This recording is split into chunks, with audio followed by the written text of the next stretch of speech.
आत्मा जो है भगवान कहते हैं कि मेरा अंश है, परमात्मा भगवान कहते हैं कि मैं स्वयं हूं, प्रकृति कहते हैं कि मेरी प्रकृति है, मेरा प्रकृति, इस संसार को मैं चलाता हूं, मया दक्षिण प्रकृति सूयते से चराचरम, ये प्रकृति मेरी अध्यक्षता में काम करती है, गीता में भगवान कहते हैं। और काल, भगवान कहते हैं कालोस्मि, टाइम आई एम, मैं ही काल हूं। और कर्म के बारे में भगवान कहते हैं पांचवा जो कर्म है वो शाश्वत नहीं है, उसको बदला जा सकता है, वो बदलता रहता है।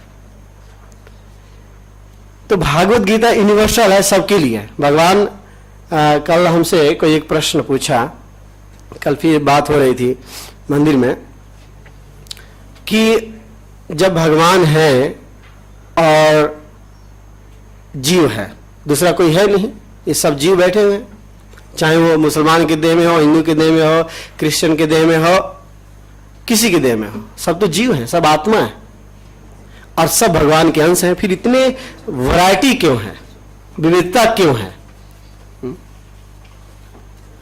मैंने उनको उत्तर दिया एक कि जैसे पूरे भारतवर्ष में जो भी मनुष्य है, सब पशु पक्षी जो भी है, ये सब तो भारत के नागरिक हैं, है ये नहीं? सभी लोग भारत के नागरिक हैं।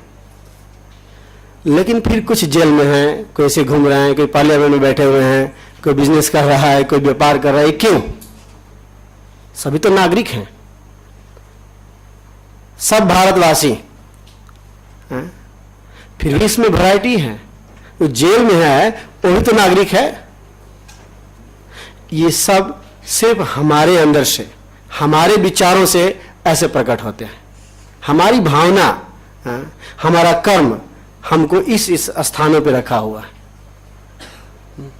आपको शास्त्रों में जो दिए गए हैं वचन, उनको स्वीकार करना पड़ेगा किसी भी हालत में। अगर कोई व्यक्ति कहेगा कि मैं इसको स्वीकार नहीं करता हूं, तो उसके क्रियाक्रम का कोई अर्थ नहीं है। फिर आप इसमें पढ़ रहे हैं, स्कूल का कोई लॉ बुक होगा, कोई सिलेबस होगा, आप यदि उसको स्वीकार नहीं करेंगे, ऐसे आप जीवन भर पढ़ते रहिए तो कोई अर्थ नहीं है। कोई व्यक्ति साइंटिस्ट बनता है, चाहे डॉक्टर, इंजीनियर, प्रोफेसर कुछ भी बनता है, तो एक ऑथराइज स्कूल के माध्यम से वो ऑथराइज होता है। ऐसा नहीं कि जो व्यक्ति स्कूल में पढ़ता है वो ज्ञान दूसरे को नहीं मिल सकता है, वो ज्ञान तो घर में बैठे लोग ले सकते हैं, लेकिन उस ज्ञान का कोई अर्थ नहीं होगा, क्योंकि वो किसी इंस्टीट्यूशन से कनेक्टेड नहीं है। भगवान ने जब सृष्टि किया तो हमारे लिए लॉ बुक दिया है, उसको हमें फॉलो करना चाहिए। मनुष्य जीवन यदि आप सफल बनाना चाहते हैं तो इसको फॉलो करना ही पड़ेगा। यदि कोई व्यक्ति इस इंस्टीट्यूशन में अगर सक्सेस होना चाहता है तो 100% उसको फॉलो करना पड़ेगा। सिंपल सी बात है। आप यदि डॉक्टर बनना चाहते हैं तो कोई आपका सुपीरियर डॉक्टर है, you have to follow him, that's it. There is no option, उसको फॉलो करना पड़ेगा। आप यदि आध्यात्मिक क्षेत्र से जुड़े हुए हैं तो आध्यात्मिक क्षेत्र में आगे बढ़ना चाहते हैं तो you have to follow the scripture. भगवान के द्वारा दिया गया लॉ बुक है, उसको फॉलो कीजिए। अगर आप उसको फॉलो नहीं कर रहे हैं या फिर भी आप अपने आप को आध्यात्मिक गुरु चाहे जो भी कहने चाहते हैं, तो इस वेस्ट ऑफ टाइम।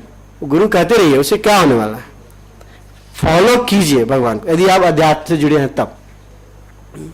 तो भगवान का जो गीता है वो यूनिवर्सल है और सबके लिए, सभी जीव मात्र के लिए है। भगवान जो गीता का उपदेश दे रहे थे तो ऐसा नहीं कहीं भी। एक्चुअली जो धर्म हिंदू शब्द है वो तो हम लोगों का बनाया हुआ शब्द है। हिंदू शब्द कहीं है ही नहीं। पूरा स्क्रिप्चर आप देख लीजिए, वेद, पुराण, उपनिषद कोई भी दिखा दीजिए, हिंदू शब्द कहीं नहीं है। कहीं भी नहीं कहा जाए कि ये जो धर्म है हिंदुओं के लिए है। ये जीव मात्र के लिए है, चाहे कोई भी हो। अभी हम लोग जीसस क्राइस्ट का भी बात सुने, एक दो शब्द जीसस क्राइस्ट के बारे में। जीसस क्राइस्ट ने कहा, 10 कमांडमेंट दिया है उनके भक्तों को। मैं अमेरिका में था, आज जो प्रभु जी ने बताया, तो हम लोग प्रचार करते थे इसे। वो गलती कहाँ है? क्रिश्चियनिटी में गलती कहाँ है? जीसस क्राइस्ट ने कहा I am sun of God, कहा है कि नहीं? जो बाइबल पढ़े जानते हो, I am sun of God. लेकिन अभी जो उनके फॉलोअर्स हैं बोलते हैं कि यू आर गॉड। उधर ही प्रॉब्लम है। अगर मैं कहता हूं कि I am sun of God, तो हमारे फॉलोअर को एज इट इज एक्सेप्ट करना चाहिए। एज इट एक्सेप्ट कीजिए कि he is son of God, then who is God? Next question, who is God?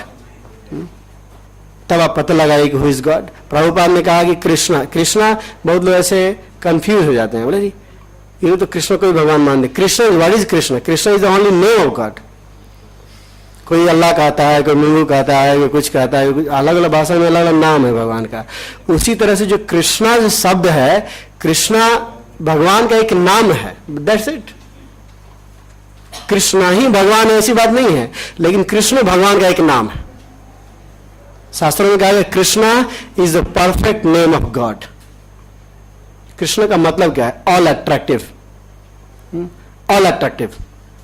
अगर गॉड है तो he should be all attractive, otherwise he is not God. ये simple सी बात है। प्रभुपाद जी से एक साइंटिस्ट थे बर्कली में, सैन फ्रांसिस्को। उन्होंने पूछा कि you saying Krishna is all attractive, भगवान सर्वाकर्षक हैं, तो कृष्ण इज रास्कल आल्सो? ऐसे उन्होंने पूछा, so Krishna is rascal also? तो प्रभुपाद ने कहा कि yes, he is biggest rascal.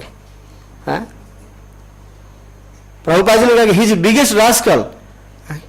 तो उस व्यक्ति को, वो हमारे सोसाइटी में बाद में भक्त बन गए थे, भक्ति स्वरूप दामोदर महाराज, उनका नाम, एक पुस्तक है परफेक्ट क्वेश्चन परफेक्ट आंसर, उसमें सब दिया गया है डिस्कशन।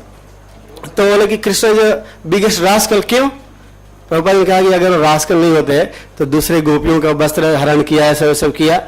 उसके बाद इन्होंने एक्सप्लेन किया प्रभुपाद जी। भगवान कृष्ण ने गीता में कहा, मतः परतराम नाम किंचित अस्ति धनंजय, अर्जुन मुझसे बढ़कर कोई नहीं हो सकता है। इफ ही इज रास्कल, अगर इस संसार में कोई रास्कल भी हो तो कृष्ण से बढ़कर नहीं हो सकता है। He is supreme. इस बात को समझने की बहुत जरूरी है। अगर हम लोग मैनेजमेंट में हैं, साइंस में हैं, तो ये जो अध्यात्म है ये साइंस है, ऐसा नहीं है। हमारा शरीर है, शरीर से हम जुड़े हुए हैं। शरीर में आत्मा, मन, बुद्धि, अहंकार, अग्नि, वायु, जल, आकाश इत्यादि इत्यादि सब लगे हैं। इसके बाद ज्ञान इंद्रिय, कर्म इंद्रिय, ये सब मिल करके शरीर बना है। तो इसको जानने के लिए साइंस, एक साइंस है। कृष्ण कॉन्शियसनेस इज साइंस, ऐसे एक धर्म नहीं है। अगर धर्म होता तो भगवान गीता में बताएं, सर्वधर्मान परित्यज्य मामेकम शरणं व्रज। सब धर्म को त्यागो, छोड़ो, धर्म नहीं चाहिए। आप लोग तो भगवत गीता पढ़ते होंगे, अध्यात्म से जुड़े हुए हैं। भगवान ने अर्जुन से कहा कि आओ तुमको एक गुह्य ज्ञान बताता हूं, दिव्य ज्ञान। अर्जुन या से कुछ और बताएंगे स्पेशल चीज। भगवान ने कहा कि गुह्यतमम ज्ञानम, मैं तुमको सबसे सीक्रेट नॉलेज दे रहा हूं। तो अर्जुन बोले क्या है? भगवान ने कहा 18वें अध्याय में भगवान ने कहा, मन मना भव मत भक्तो मद्याजी माम नमस्कुरु। तुम मन मुझ में लगाओ, मेरा भक्त बनो, मेरे लिए काम करो। अर्जुन ने कहा कि दैट यही ज्ञान है, गुह्य ज्ञान। अर्जुन बोले ये गुह्य ज्ञान, ये तो पहले भी आप बता चुके हैं 9वें अध्याय में।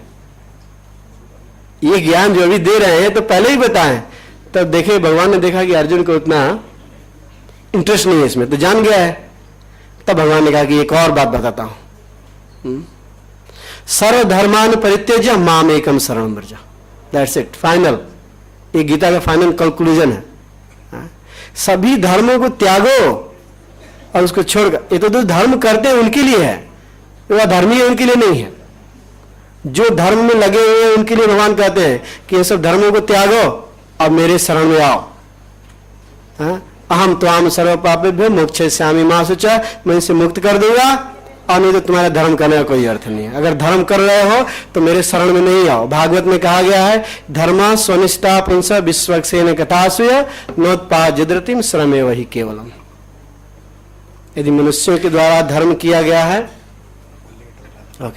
मनुष्यों के द्वारा धर्म किया गया है, और उस धर्म से, कर्म से यदि भगवान विष्णु में प्रेम उत्पन्न नहीं होता है तो नोत्पाद्यद्रतिम श्रमे वही केवलम। वो केवल श्रम है, केवल श्रम।